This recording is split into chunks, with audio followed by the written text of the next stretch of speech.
I'm a very unique radio show host, right?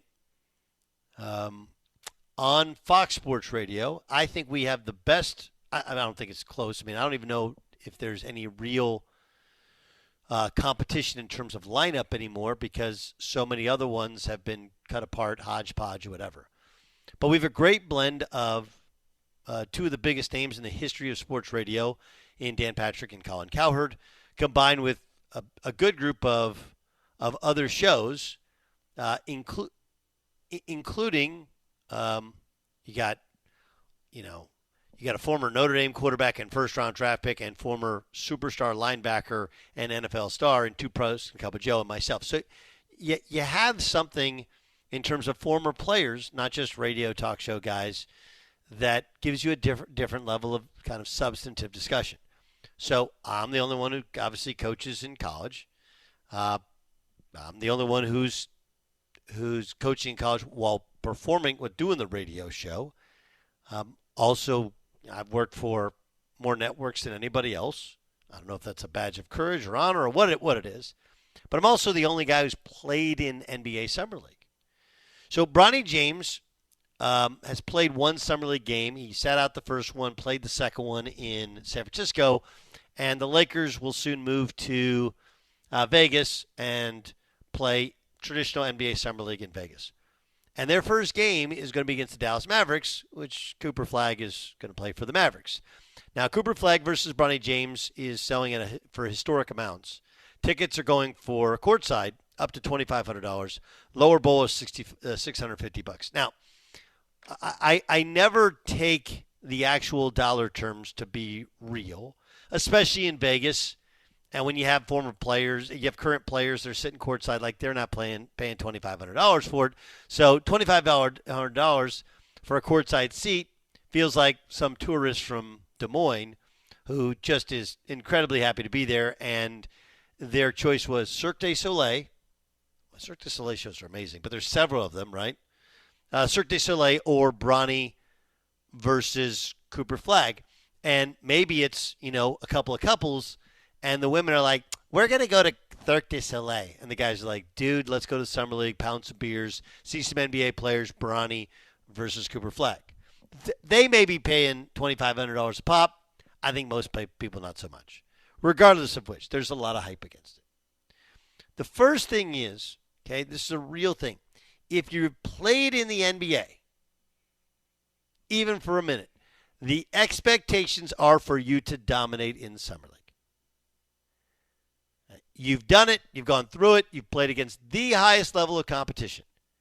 And by and large, if you go team to team, guys that are coming back for second year of Summer League after playing any amount of time in the NBA, and generally they dominate. One, they get the most opportunities. Two, they know whatever you're running offensively, they know it. And three, they've played against the highest level of competition. This is kind of easy. And most guys who are playing in Summer League are not NBA players. That's why they're in Summer League. I know. I was in Summer League with the Lakers.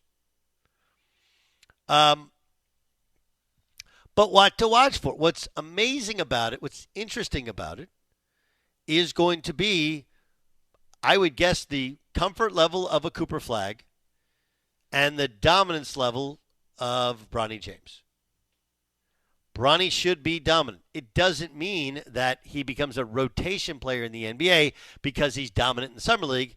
And it doesn't mean that Cooper Flagg is going to be Rookie of the Year because the game will be relatively slow for him. But remember, you're playing against older, better players, technically, than you played against in college, but they're not all NBA players. And because of the opportunity, because of the time played, because of how things are going to be built, the two levels of player that should dominate in Summer League are top 10 picks because the teams need them to do well, and they need to get their confidence up, getting ready for their first NBA season. And anyone who's played any full season or three-quarter season in the NBA, the game should be very, very slow. And that's both these players. And you can't deny the hype train over Bronny James, and you can't deny the hype train over Cooper Flagg. Cooper's is more about substance. Bronny's is more about potential because his dad's one of the greatest players of all time. Right? One of the greatest players of all time. And again, I think the NBA, there's lots of parts of the NBA which it's easy to pick apart. Go, hey, ratings aren't what they used to. Perception's not always great. Even former NBA players don't seem to like the current NBA players. There's this, Hatfields and the McCoys over the old guard versus the new guard. I get all that. That happens. But the fact that Summer League has become so big, and now we continue to be able to hype it. 2 years ago it was Wemby. Last year was Bronny. This year it's Cooper Flagg. And you will see improvement of Bronny. Last year, struggled. And they shut him down very early. This year he should be dominant. What's interesting is not playing every night, skipping a couple nights, but loading up for this one. But the game should be incredibly slow and very easy. It, again, doesn't mean that you're not getting everybody's best shot like you did last year because you're Bronny James. You're going to get everybody's best shot. Just like Cooper Flagg's going to get everybody's best shot. But having played in real NBA games in a real NBA season, despite a lack of success, right? For the most part, it was a mess. He had one game where he made some shots and they lost by 30.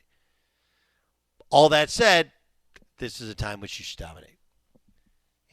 I played with Slava Medvedenko, Devin George, great dude, by the way. Devin George, great guy. And those guys were bit players in NBA championship teams. And they were so thoroughly and incredibly dominant in the Summer League because they had played in the NBA playoffs. So you play in Summer League, you're playing against college kids and guys that are not really NBA players or trying to make an NBA team or on the back end of an NBA bench. And that's just easy pickings. So that's what I'm looking for in that game, and I love the fact that the game's being hyped, and we'll pay attention to it. Doesn't mean that how well Cooper plays or poorly Cooper plays, how well Bronny plays or poorly Bronny plays means anything, but you expect Cooper to get a ton of reps. Usually number one picks, they like to trot out there, play a couple games, and then 3 games in or so, shut them down. And with Bronny James, this is one where he should be dominant.